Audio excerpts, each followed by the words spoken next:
Hi అండి. Welcome back to my channel. ఇప్పుడు నేను వంజరం పులుసు పెడదాం అనుకుంటున్నాను. దానికి కావాల్సినవి జీలకర్ర, వెల్లుల్లి, అల్లం, ధనియాలు మిక్సీ చేసుకుందాం బాగా కొంచెం వాటర్ పోసుకొని. ఇప్పుడు ఒక ఫ్రై ప్యాన్ పెట్టుకొని ఒక 2 టేబుల్ స్పూన్ల ఆయిల్ వేసుకుందాము. ఒక 2 ఉల్లిపాయలు తీసుకొని కచ్చా పిచ్చాగా ఉండేటట్టు చూసుకోవాలండి. మరీ పేస్ట్లా కూడా కాదు, మరీ పీసుల్లా కూడా కాదు. చూడండి వేగుతుంది కదా. ఇప్పుడు ఒక 2 పచ్చిమిరపకాయలు వేసుకుందాము. అలాగే కొత్తిమీర కరివేపాకు కూడా వేసుకుందాం అండి.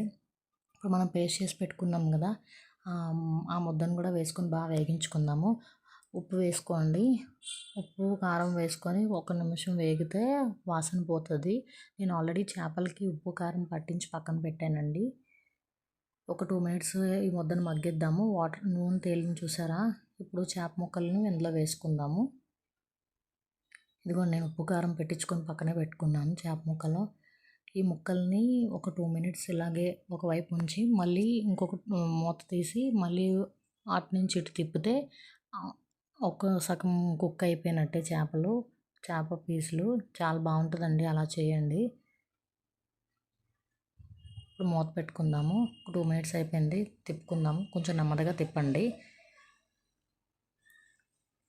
ఇప్పుడు నిమ్మకాయంత సైజు చింతపండు తీసుకొని పులుసు వేసుకుందాము.